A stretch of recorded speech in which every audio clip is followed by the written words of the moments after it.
over at BangTheBook.com. We're up bright and early getting things ready here for this week. We've got all the bowl game previews for today and tomorrow previewed. All of the NFL games for the Wild Card Week will be previewed here today by myself. NFL opening line report is done here for this week as well, so you can go and check that out over at the website. Great Parker Michaels piece with his NHL Daily Picks. Very, very busy card in the NHL, so you want to make sure that you're checking that out. Daily NBA and college basketball stuff going on over there as well. Very, very busy time still over at BangTheBook.com, where we are your one-stop shop for sports betting news and information. Free pick contests, go join those over at the website. Also, a new month begins tomorrow, so you can fire those up with our monthly contests, top monthly win percentage, top ROI, top number of units won, things of that sort, and always the Daily Sugar Contest ongoing at the website as well. Then finally, as you know, this and every edition of Bang the Book Radio, presented by our friends over at DSI Sportsbook. You sign up at DSI using that promo code BTB and the number 200, 100% deposit match bonus for the Sportsbook, 100% deposit match bonus for the live casino. At BetDSI, it's only a game until you bet it. We'll start things off here in the NFL with Joe Everett from DraftScouts and Insider Football. Joe, how's it going today, man? Great. Finally capped off a whole season. We're wrapped up at Insider Football for my writing, and Vance Joseph, he's finally fired after took 2 seasons, but at least John Elway finally did the right thing. So I'm smiling ear to ear, Adam. Well, let's go ahead and talk about what has already been a very interesting, really 18 hours in the NFL here after the late games wound up yesterday. Dirk Koetter let go just about immediately in a move that everybody saw coming from a mile away. We've got 8 NFL head coaching openings right now. If you include Green Bay, McCarthy fired earlier in the year. And then for Cleveland, they're not going to hire Greg Williams as the head coach. So 25% of the league vacant right now, Joe. Is that crazy to you, or is it just kind of where we are right now in the NFL? I think it speaks to a little bit of both where we are. It's what have you done for me lately, society, especially in coaches, and it kind of has to be by design with how much they're getting paid. The ludicrous salaries, well, it's also ludicrous demands. So there's that outweighs it. But I think a couple of these, as we well know, were 2 years in the running, even who knows how many years in the running with Marvin Lewis. I'm still convinced Marvin Lewis has pictures on the Browns or the Brown family or something incriminating. This is how he's held this job for so long. Sorry to offend any Bengals fans, probably not, but the Vance Joseph one, as I've been kind of clamoring for that one since last. I just don't know how he survived last season with the fall off on defense when he's supposed to be a specialist. And then Koetter, I think Koetter was walking on eggshells to start the year. That's really tough there. So I'm looking at both teams there. That was 2 years coming. The Gase one's not surprising, but Wilkes, I think, is the big one. It's like, wow, they really didn't like what happened there. In some fronts, it's tough to blame them. You know, you've got an all-pro running back, and in the first 4 or 5 games, he barely touched the field on third downs, and he's one of your best receivers. It was there were some maddening things going on in Arizona, but I think a few of these, it's just been situations that finally came to a head, and this just happened to be the year. But yeah, that unemployment line for the coach, and it's looking pretty long right now.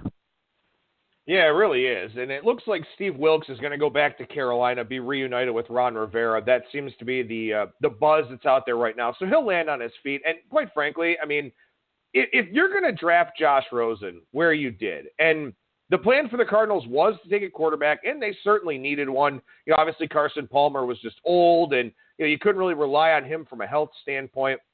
I don't know why you go the defensive-minded route. I mean, look, I understand that you need to play well on the defensive side of the ball. That's very important. But also, if you're drafting a guy you expect to be a franchise quarterback, you damn well better get a head coach that knows how to develop quarterbacks. And Wilkes, a defensive type of guy, just not a good fit there in Arizona from the jump. So, I mean, I guess, you don't want to draw this thing out another year when you feel like you made a mistake hire.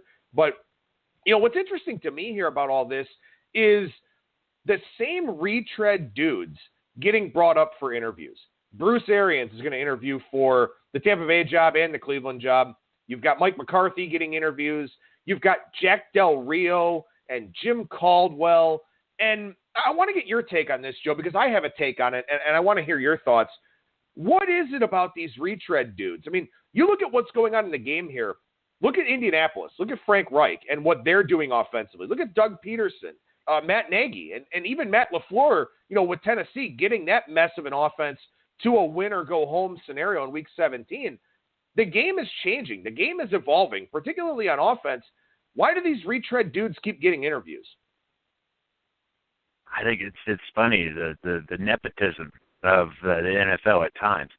And, there's that career development advisory panel that puts together the candidates of coaching. And, where's the Matt Nagy types on that list? Because that tier one, it's much like you said, it's a lot of retreads. Richard, Wisenhunt, Mike Munchak, I respect, but, Josh McDaniels, McCarthy keeps getting brought up, and Flores, Jim Caldwell. I think, and I don't want to get into too much trouble here, but I think Caldwell is likely sustaining the Rooney Rule, and I think that's why the Packers brought him in first with Chuck Pagano for some reason. That one, I'd be living in Indianapolis and seeing Pagano firsthand.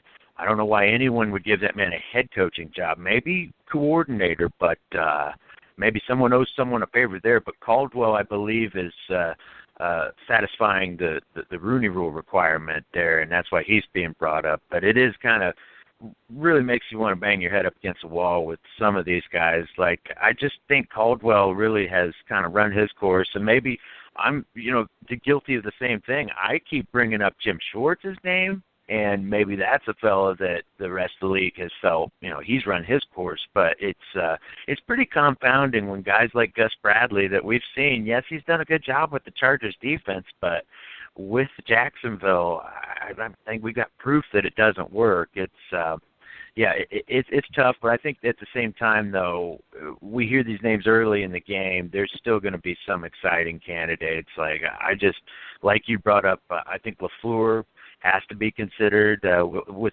doing a whole lot with not much. I mean, and finally, he's the first person that taps into the potential of Derrick Henry these last, 4 or 5 weeks. I don't know how many it's been, but I turn on Titans games like, wow, that's the guy that won the Heisman Trophy that played Alabama, right? Because that's what he looks like, and he's the first coordinator to get that out of him that I've seen. So he gets some credit, and then what some of these guys from the college ranks are going to do. And really, I know it's only 1 year at UCLA, but I don't think we've heard the last Chip Kelly in the NFL.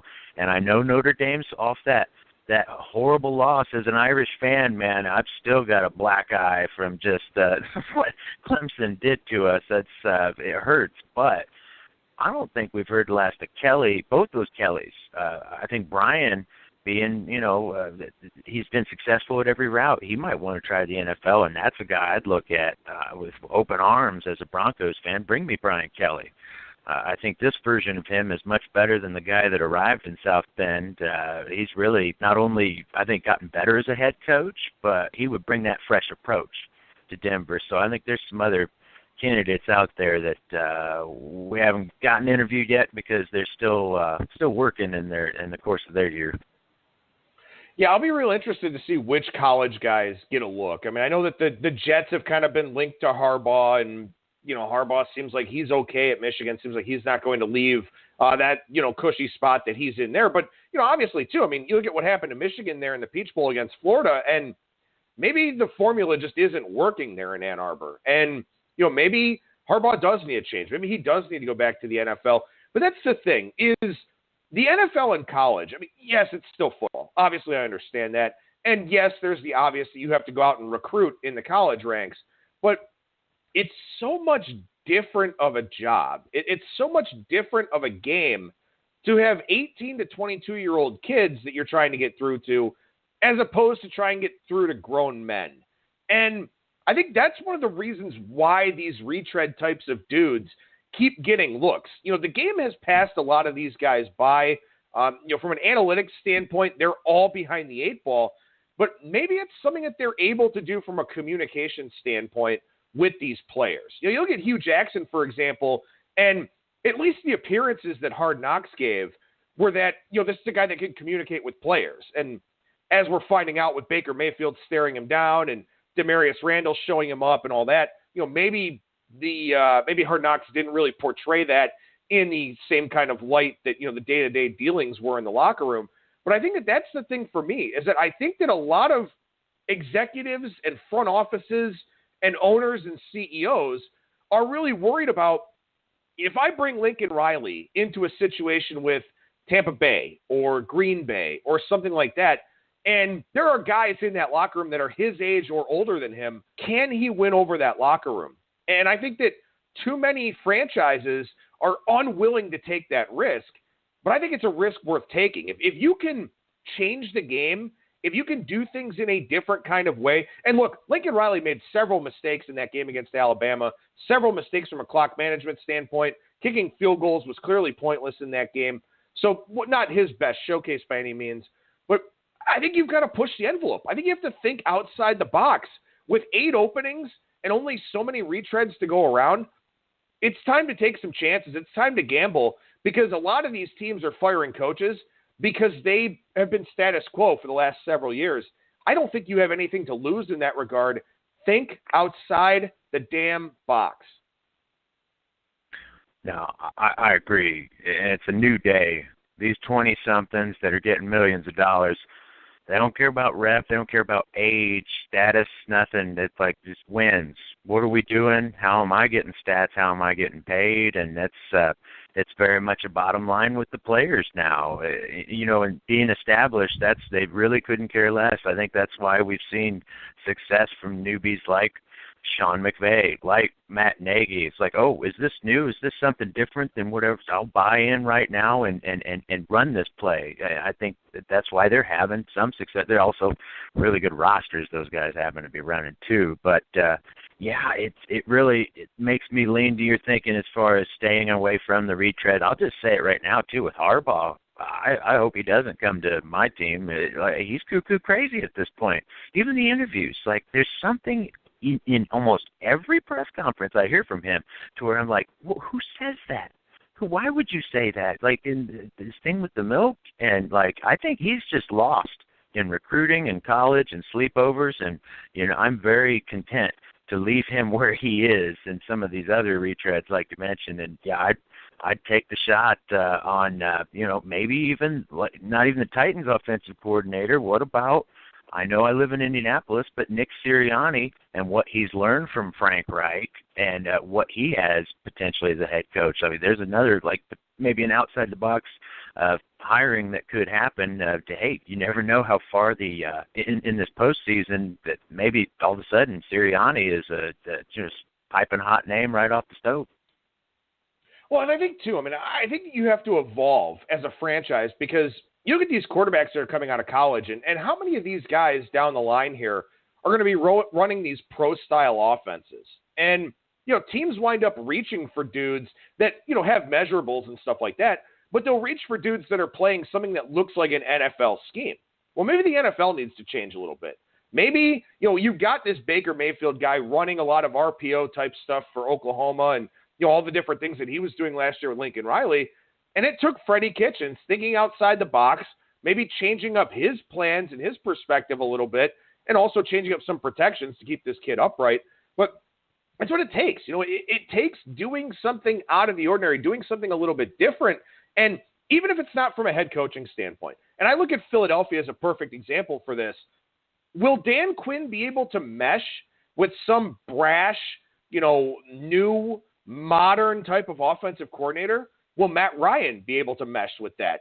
I think that, you've got some guys in positions here too that I think kind of hold themselves back and hold their teams back because they're not willing to work with coordinators that are a little bit unconventional or a little bit different. And that's why I give, Mike Vrabel a lot of credit. Mike Vrabel, defensive-minded guy. He says, you know what? I'm going to go get Matt LaFleur, which was an amazing hire to begin with, getting him away from the situation that he was in, and then letting him do his thing. That's what you have to do. That's why you hire coordinators, to let them do their thing. And hopefully, we get some new, fresh minds in the NFL to really, keep this product moving forward. I think from an NFL standpoint, and you look at this statistically, This is one of the best seasons the NFL has had in a very long time. From an interest standpoint, from a scoring standpoint, quarterbacks blowing away records. This is good for the long-term health of the game, and I just hope it continues. No, it has to. I mean, Saturdays stepping into Sundays as far as play calling, scheme, and a lot of what you're seeing, that's real. I don't doubt that. It's like a 2018 NFL is something I've heard in a lot of shows, and it's like, well, yes and no. I think we saw some of it last year, definitely in the Super Bowl and what Philly was able to do in their run. But I think it's an invasion of some of these coaches. Just it doesn't matter what we used to do. It's players, not plays. We got to play to their strengths and just use what they do well. I think it's a reason.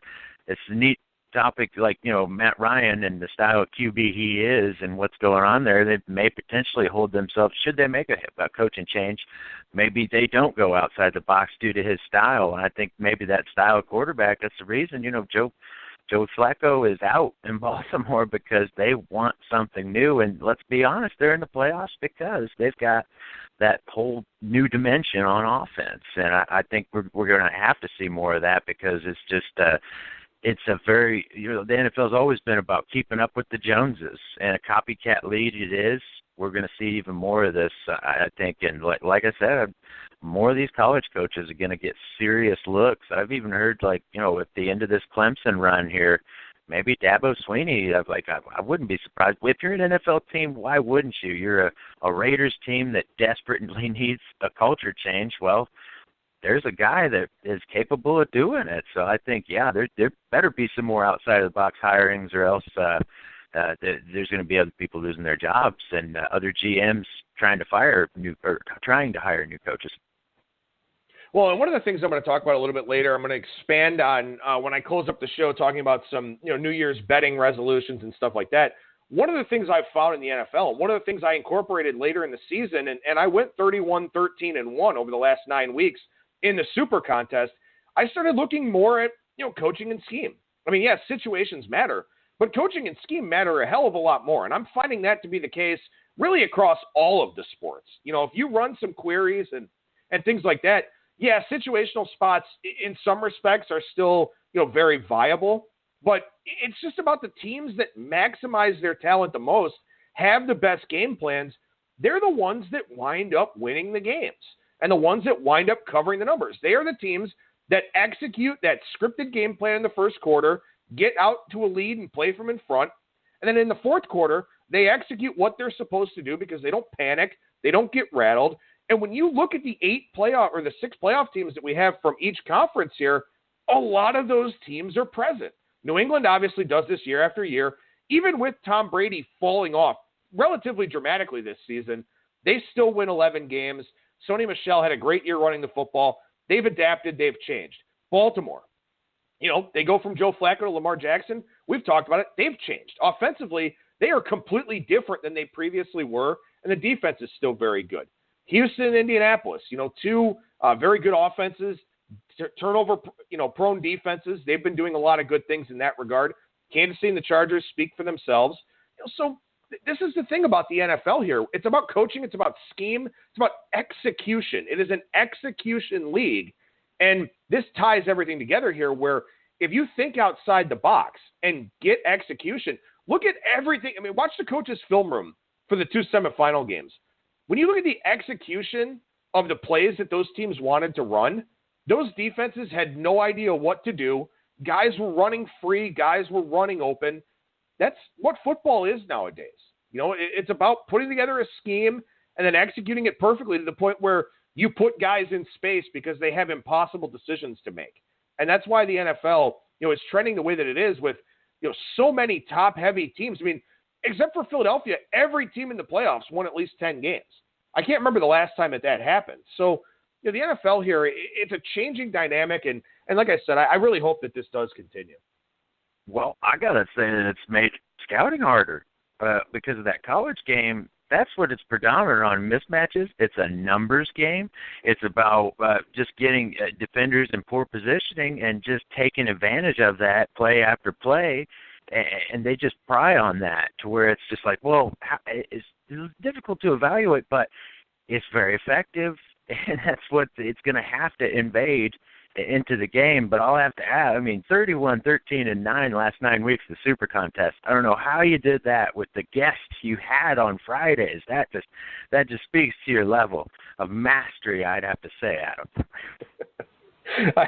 I appreciate that, Joe. All right, let's chat about these NFL games here for this weekend. And, some people probably wondering why we're talking about all this, what it has to do from a betting standpoint. I think it's very important when you consider 2019. And, Joe and I talked on last Friday's Super Contest segment about, teams may be capable of going worst to first. Well, a lot of these coaches leaving bad teams. So you're kind of looking for teams to maybe take that next step. So I think this is important for next season and important, too, for just the way that you want to think about handicapping the NFL with the current state of this league. But let's go to game 101-102 on Saturday, Indianapolis and Houston.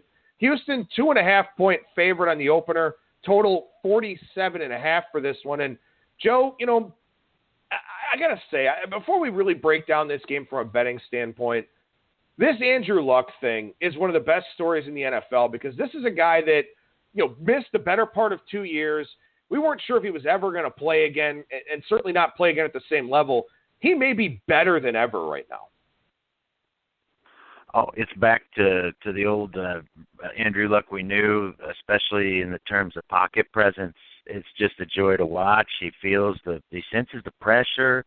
He knows when to run. He's also being a lot more judicious with throwing the ball away. He still has that pass a game that pops up, and it's just like, well, Andrew, what were you thinking there? But outside of these, just like one gaffe per game, it seems to just crop up. But it's just been great not only to see him healthy, but a few more smarter decisions at the end of these runs, all for the slide, and just also opt just to run out of bounds on some plays, or just it finally will just throw it away. So that's been confirming, and it's a feel-good season, I think, for three players in this game. Make comeback player of the year real difficult when you got three guys in the same game, J.J. Watt, Deshaun Watson, and Luck. All of these guys are legitimate for that award because of what happened last year, how it ended, but particularly Watson, because we saw these highlights and wow plays, and it's like, well, what happened to the kid? I didn't even see him get hurt, and it happens at practice overnight, and it's like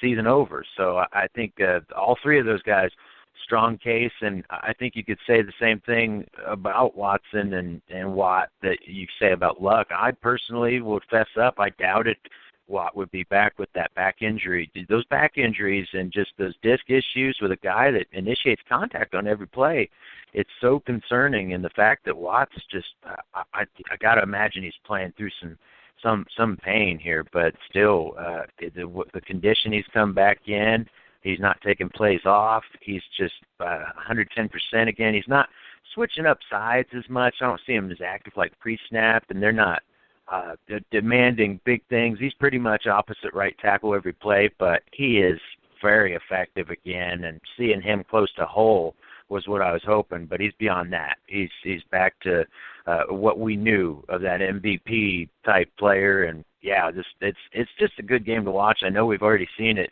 twice this season because they're division rivals, but I don't care. I say both these teams are out for blood, and I'm just glad we're watching both these quarterbacks healthy for a change.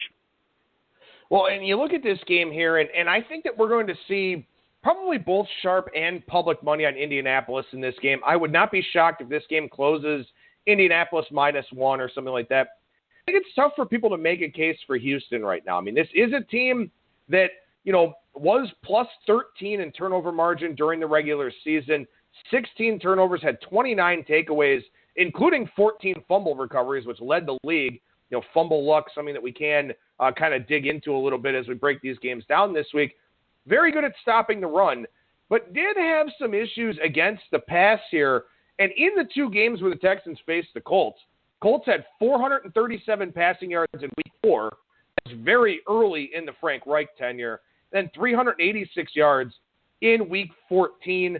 These two teams split the regular season meetings. But when you look up and down here at Houston, you don't want to take anything away from an 11-5 team. Certainly in the back part of the schedule, they did face some relatively weak quarterback play. But when they did face good quarterbacks, Foles throws for 462. Baker throws for 397. The 2 games against the Colts obviously stand out as well. So I think it's going to be very tough to see anybody want to take Houston here early on in the week. Not to say that that's how I expect this game to go, but I think this line can only move in one direction, and that would be down. I think the Colts take money, especially fresh off that last win, and they've got one player that makes a difference every single time these two teams play. It's T.Y. Hilton. He's the Texans' killer. They still haven't figured out how to cover the guy, and God bless him, Romeo Crennel. Who doesn't love Rack? But it's the same coverage that they were running back in the Belichick. It's quarters. They play off, and it's, no, you're not going to kill us deep. We're going to give you what we can underneath, and T.Y. is going to take it. They're going to get into quick rhythm passing just like Peyton Manning did back in the day, and Romeo, it's like he just refuses to change, and it makes you wonder how they won them 9 games in a row with teams blatantly knowing what they're doing. T.Y., you can look at the splits. He basically just crushed Houston every time they play, and they refuse to put anybody but Jonathan Joseph on him. They just need to try Kareem Jackson, get him off the safety or off that nickel. I know they love using him back there now, and he's had a great season at safety, but that's your best cover, man. You need to just throw away schemes. Once again, not plays, think players. We have to survive to next week, and the only way you're surviving is stopping T.Y. Hilton from doing what he's been able to do every single time these teams. That's one where you scratch your head and wonder, Romeo Crennel, that's maybe part of the old good old boy NFL. It's like, no, we're never firing Rack. We love him. Why would we do that? Well, because he refuses to change, and when you play T.Y. Hilton, he gains 200 receiving yards. I would be very eager to take a Hilton prop here on receiving yards. I think would be a safe play, because that's I think they're going to give that up just like they have every single time. So that's a problem. And then I think the one question mark I'd have, though, injury report-wise, before you go off and jumping on the game, where's Ryan Kelly, that center, at? He's so important to the interior running game of the Colts. Like, Tennessee shut down the A and B gaps last week. Those linebackers are real fast, but still, it doesn't matter what fast. I think it's Ryan Kelly's absence, and it's a neck issue, which he's had a concussion before, so This is, I think, a big worry here, because that's an enforcer. He's just so smart, not just a leader, but also a coach type, like how he lines it up. Luck can do these things, but having Kelly there around makes it so much easier. That is a real thing to, I think, worry, because what Houston has success with is not just Watt, it's that Clowney kid. When he gets wraps around from edge and comes in and stunts in the A gap, and we don't have Kelly there, alarm bells are going to start ringing, I think, in the building. If I was in charge of the lights and sound, I would just sound it off as soon as Clowney comes into that A gap, because he's so destructive with that length and that kind of speed he's got. It doesn't matter who you have sometimes. Even if you've got an all-pro center, he's impossible one-on-one. And those two guys having to force a chip with Watt and Clowney, that's going to be a problem if Kelly doesn't play. So I think that's one injury that hinges on it. And then on the other side, it's just a matter of how long the Colts can cover Nuke Hopkins. He is all day. He's not like the fastest guy in this play. He's not the biggest, but that son of a buck can run all day long. And then after the game, he could probably race somebody and win. He's just got legs for days. It's unreal. He's only really got 2 special traits. He can catch anything with that body control and hand-eye, but he just can run you right out of the building. That's a rare trait I think he has. It's underrated, and people, they may criticize his speed, but it doesn't matter how fast you run when you never stop. I mean, he's like Forrest Gump out there. So that's the constant of the Texans offense, to where it's just, I hate to use the cliche, but it is not stopping him. It's just, you're not going to. It's just hoping to contain him long enough. And really, the Colts need to play with a lead. If they don't build a lead here, I think that's where they're going to run into trouble. And I don't think they're worried about the Texans running game. They've been real good against zone blocking schemes, and they can shut backs down. Look at that game against the Cowboys. So Lamar Miller I don't think that scares the Colts. I think you're right. The Colts take some money, and if you want to do it, I'd jump on it early now, get Indy. Well, it's still, plus 2.5. Boy, it'd be nice to get the field goal, but apparently none of these are really tight lines, all four of these games. Here for the Texans in this spot. I mentioned the plus 13 turnover margin. That's something that people probably will bet against Houston for this week, expecting that to regress a little bit. But also here for Houston in this one, 50% touchdown rate in the red zone, allowing 70.7%. They're 27th offensively in the red zone, 29th defensively in the red zone. When you get to the playoffs and you're playing good teams in games that are projected to be close like this, you need 7 instead of 3. Houston settling for 3 a little bit too much here this year. Maybe that's kind of the deciding factor in this game. So let's go to the late game here on Saturday. Seattle and Dallas. Dallas, 2.5-point favorite for this one. Total 42.5, and this is on the move up, interestingly enough, for this one. Joe, how do you feel about Dallas here as a little 2.5-point home favorite? I think they're going to put Russell to the test. I mean, he's going to have to make that magic happen. He's such a great freelancer, but that's kind of what they're going to have to count on. That linebackers, that their chase game is fantastic. They take the pursuit angles just right, and Vander Esch and Smith, they got jets. Their corners are real quick and stout, and I think they tackle well. The Jones and Awuzie, the Chidobe, they both tackle. They'll get there quick. They play a zone, and it's a little off, but they just close so fast. That's what makes that scheme work. Doug Baldwin, playing through a bad knee issue right now. I don't care what the doctors, I don't care what he says. I'm seeing a guy playing through some significant pain, so he deserves a ton of credit for gutting this out. But I just think the Seahawks are going to need more than Russell buying time, Baldwin moving the chains, and Chrissy Carson pounding them out. I mean, he's a bell cow. I mean, that's why the teammates love him. He runs so hard, and he's just that big dude nobody wants to tackle. It's not like he's Lynch. I'm not saying he's Marshawn Lynch, but I wouldn't want to tackle that guy. He is just a load, and it's not like he's just a banger. If he gets a step, he could go the distance too. He's a breakaway threat, and that's where Seattle's strength is. It's just killing you with the run, and then they convert it close when they need it. But against this defense and that speed, this Smith, Vander Esch, DeMarcus Lawrence are going to go out and earn their money, I think, in this late game. And it's going to be tough for Seattle to get points. And then on the other side, I think this is a good matchup for Amari Cooper. When he's struggled, if you look at the schedule, it's heavy zone teams. It's the cover 2, cover 3 guys. Well, Seattle's bump and run. They're heavy press. They play a ton of man, and they're bigger corners. They're the early bird corners because they got to win fast. They got it in the top of the route. They just get up in your face, disrupt everything before you can even create a stem, and that's how they win early. But a guy like Cooper, he's manipulative. He has good footwork, and as much as he struggled with the Colts shut him down with their zone. But I think in this man scheme that Seattle, they may have to change it up. I wouldn't be surprised if they kind of jump off the man early, maybe to throw the clapper and Linehan off here.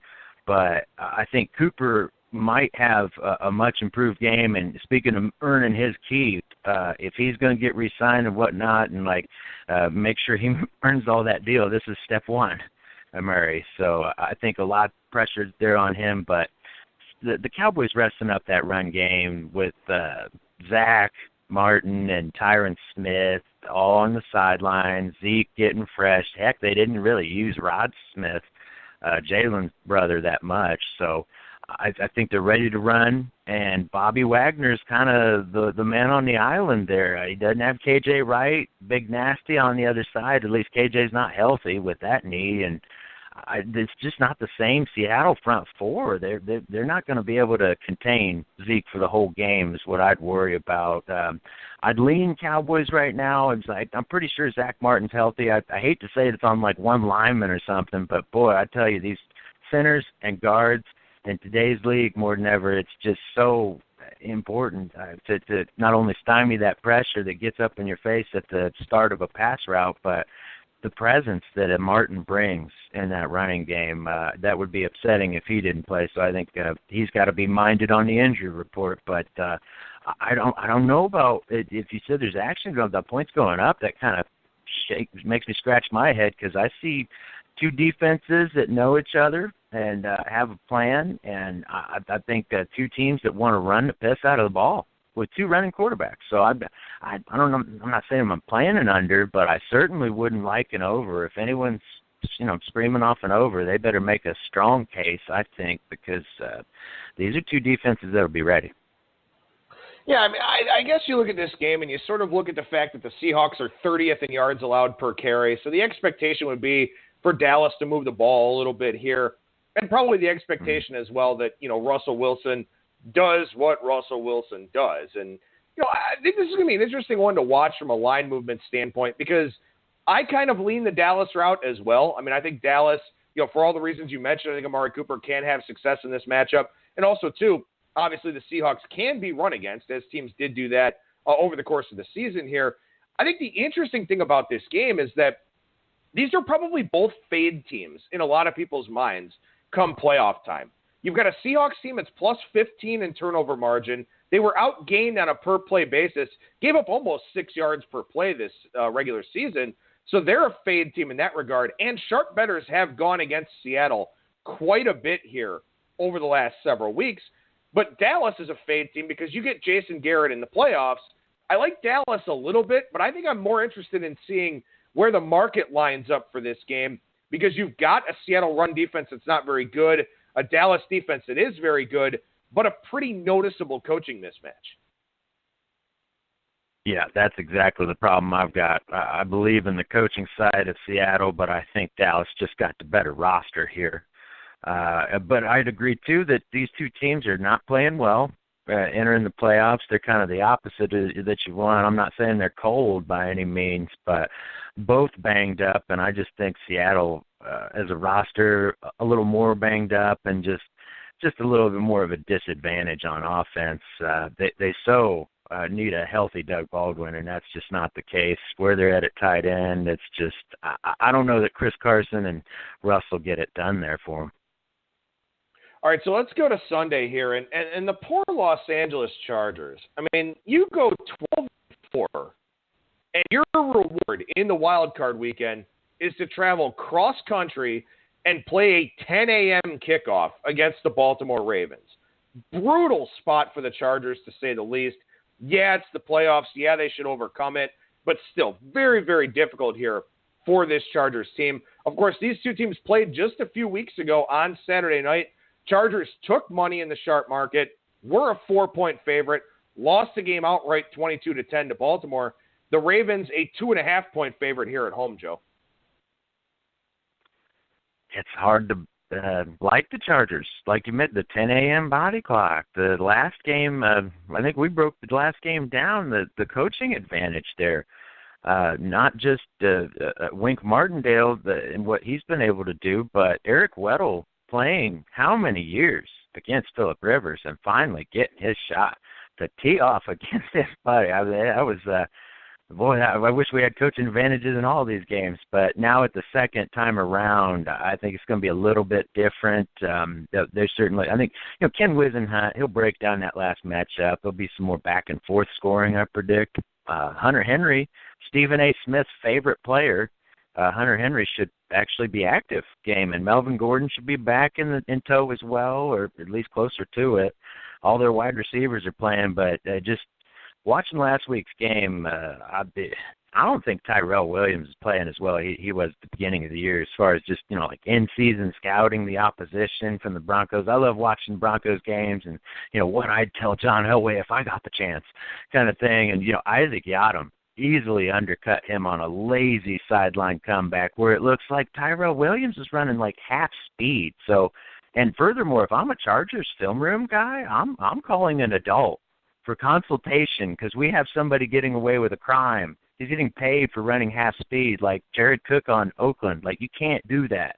That should be illegal in the NFL, and you should be able to be prosecuted, under perjury. Like what, you can't run half speed and make $1 million. It just can't happen, I'm afraid. But Keenan Allen also, I know he's back from that hip injury that cost him Week 15 and me a fantasy championship.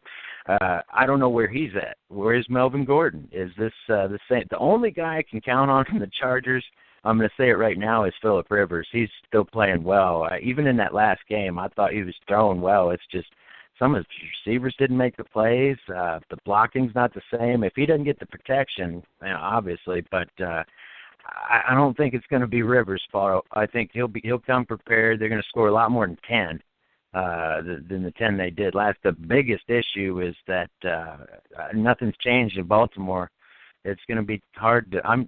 As we speak, I'm running the Browns-Ravens game, and Lamar is just, there's plays, he's just a freak of nature. At the 10-yard line, he's already signaling for a touchdown with guys around him, and they're just getting sucked up in his wake like he's a speedboat.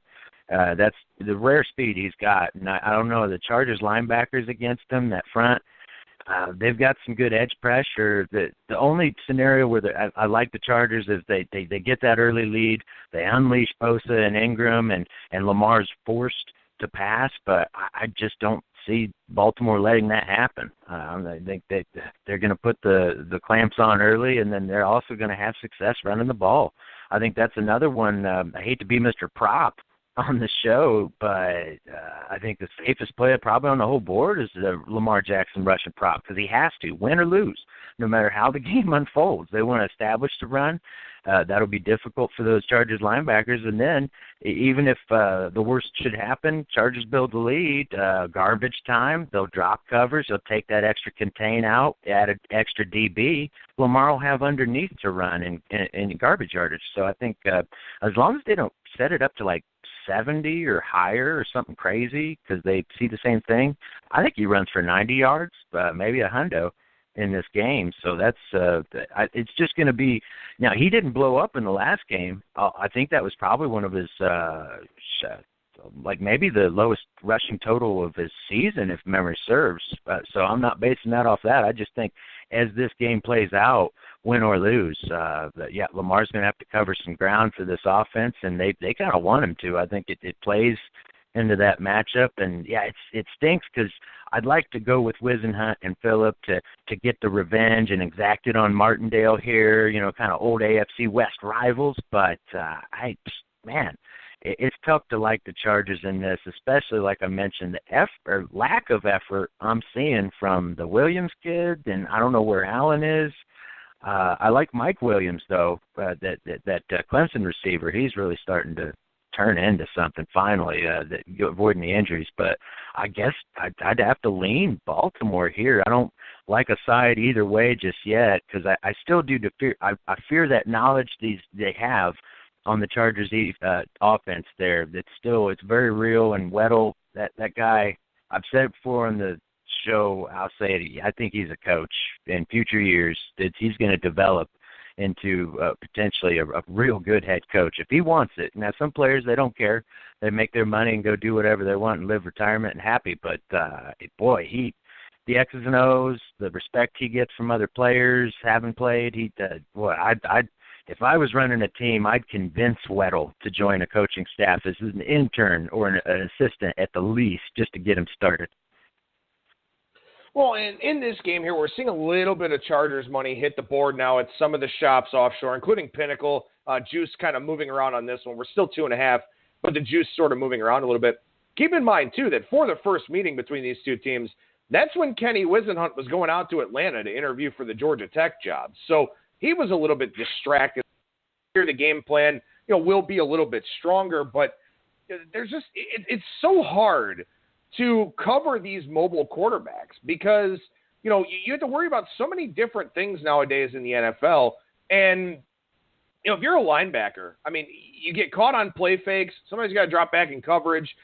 Guys try to spy, but plays develop a little bit slower. There's a lot of improvisation with a guy. Russell Wilson did this for years where, it would be great coverage downfield. Linebackers are kind of getting lost in space a little bit. All of a sudden, he runs for 18 yards on 3rd and 12. Lamar Jackson can do those types of things, which is why I completely agree with what you said, that the Chargers need to get out in front, force Lamar to have to throw the ball, or, be able to rush 3 and kind of contain him a little bit. I just don't know if they do that with this early start time. So that is a real potential detriment here for the Chargers in that one. One more game here for the wildcard weekend, Philadelphia and Chicago. Chicago up to a 6-point favorite now. Pretty much everybody with a line on the board. Little slow opening this one, kind of wondering if Nick Foles was actually going to play for Philadelphia. I'm sure that he will. But Chicago, the biggest favorite here this weekend, and a 6-point favorite against Philadelphia. What do you think about that, Joe? I think I'm with you. Foles plays. I think he puts on his sunglasses, Blues Brothers style. We're on a mission from God. But I don't know if it matters. The Eagles struggle on offense. I think of the teams, we talk about teams entering in hot, entering in cold. Well, this is the wrong time to – maybe they picked it up, but, I think the Bears are piping hot, especially on defense. The problem I have watching the Eagles, and it's been great to see Foles do what he does, because I think some of the team likes this RPO offense, and they like some of the Chip Kelly things they did with Foles at that end of run last year, and that's fine. But these receivers aren't getting open on their timed routes. It's when Foles improvises, breaks structure, just like Wentz did, and then Alshon Jeffrey catches a 50-50 ball. Aguilar hasn't been getting open.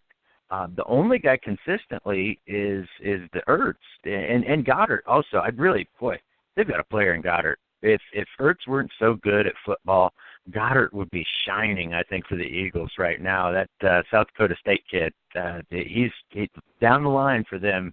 They're going to be using 2 tight ends, and they're going to have success with it. But these Bears linebackers are fast, man. The kid they draft from Georgia, Raquan Smith, is just an athletic marvel, I think. And then Trevathan, he's no slouch at all. If Leonard Floyd finally got that stupid club off his hand so he can rush the passer now, and you all know plenty about Khalil Mack. I won't waste your time with that savage. So where Jason Peters is at, because I don't believe he played last week, and he's not the same Jason Peters, old at left tackle for the Eagles, but still having him down, and Vaitai that's a drop off there, and just this. The Bears defense, they're teeing off on everybody. I don't see that as an exception. They're in the monsters of the Midway effect at home field. The Eagles flat out, I'll just say it, if Alshon Jeffrey, Aguilar doesn't get open and show up against these corners, which I don't expect them to, it's going to be a pretty brutal game, I think, for Philadelphia. Unfortunately, on the other side, they got Fletcher Cox. And, as far as best defensive linemen, you're watching 2 of the best in this game. Akeem Hicks for Chicago and then Fletcher Cox for Philadelphia. That's the best in the business. So, eat your heart out watching Kyle Long match up with Fletcher. That's just 1 versus 1, blue chip versus blue chip. Because now Kyle has just gotten back from an injury, so I don't know that he's 100% healthy. But if you want to just watch premium player versus premium player, that's as good as it gets right there. So they're going to need Trubisky to run, though. Chicago, will the real Mr. Biscuit please stand up, I think is the theme, because he's going to have to run, and then run some more.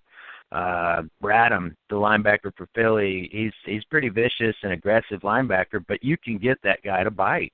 I think the little read option game that's going to have with Cohen and Howard, but also Trubisky, that's where, Saturdays are going to invade this game a little bit. Ohio State playbook may show up, and I think the Biscuit shows up and runs for a little bit of yardage in this just to keep Philly guessing, because they could get downhill quick, but Chicago could use that to their advantage. And I think one factor here, free agent acquisition in the offseason, Trey Burton. I don't think Trey Burton's going to have a big old game, but I think the scouting report and the information he'll have on Doug Peterson's offense will prove to be invaluable here. So that's something, just having Trey Burton in the building and breaking down, it's like, no, when we changed to Nick Foles, here's exactly what we said in the meetings. And here's exactly and Frank, what he wanted to, it's like I think that is going to be a really nice information grab for Chicago, and kind of a savvy thing that they did. Sure, they wanted to add tight ends, and Matt Nagy likes his offense with the 2 tight look, but it's opponents. And how many times do you see Bill Belichick picking up a Buffalo Bills player? Oh, why did he pick up Miami wide receiver Wes Welker? Well, he wants more information. He's always grabbing more information because he's one of the smartest SOBs in the league. Well, Matt Nagy taking a page, I think, there, and he's not only bringing in a quality player that's very versatile in Trey Burton, but a guy that has valuable knowledge of a division opponent, or not a division, but a conference opponent that you are likely to see in the playoffs. So that's, I think, just an underlying theme of why they pick up a Trey Burton. It's not just, an asset that could help him or could not. It's they're getting something out of that contract. And Trey Burton really hadn't played that well for him either. But so this had better work out this week at least. I'm siding Bears. I wish it weren't up to as many points as it is, but I think the Bears have a coaching advantage here. Yeah, I like the Bears in this one too, and the side is moving around a little bit. There were some 5.5s up to 6 now. The total coming down is a bad sign for Philadelphia because this is not a very good Philadelphia defense. Has not been over the course of the season. I don't think they can win a low-scoring game. I think they need this game to have both teams up in the upper 20s. For them to have a real good shot at it, or mid to upper 20s, and I don't think that's the way that this game plays out at all. The only thing that can hurt Chicago in this game is if Mitch Trubisky turns the ball over a lot, and like we just talked about, very run-heavy approach, very safe approach throwing the football. I don't think that Matt Nagy and Mark Helfrich put Trubisky into that position. I think that the under is a good way to look in this game though, because you talk about that RPO and you talk about a lot of the things that Foles like. That Doug Peterson likes to do. Those are a lot of concepts that would be very familiar for Mark Helfrich as well. So I think both teams have a pretty solid game. I think the Bears' defense is just too good. I think the total coming down is one of those context clues that we talk about here on the show. So I would even lay the price with Chicago. And I think what will keep this line from getting that much higher is that it's very hard to lay 6 with a total of 41 or 40.5 if this thing keeps dropping in a playoff game. So I think 6 is about where this number winds up closing. Maybe we get Bears minus 6.5, but I just think that their defense is just too good here in this game for the Eagles, and the Eagles defense won't be able to keep pace with that. Joe Everett from DraftScouts and Insider Football. Anything in the pipeline you're working on right now, Joe? Oh, just getting ready for the All-Star trip. Actually, probably going to jump on a press conference. Mr. Saban will be speaking to us media folk and see if I can fight for a question with him. Greatest coach all time. Could have been coaching the Dolphins, but we all know how that worked out. So we'll maybe get some coverage on that soon. And, yeah, like I said, just keeping a track of all these underclassmen. It's fast and furious in the NFL draft world. Joe Everett, who's working and follow on Twitter at Joe W. Everett. Appreciate the breakdowns here of all the wild card games, man. Thank you so much for joining us, and we'll talk to you again next week. All right. Looking forward to it.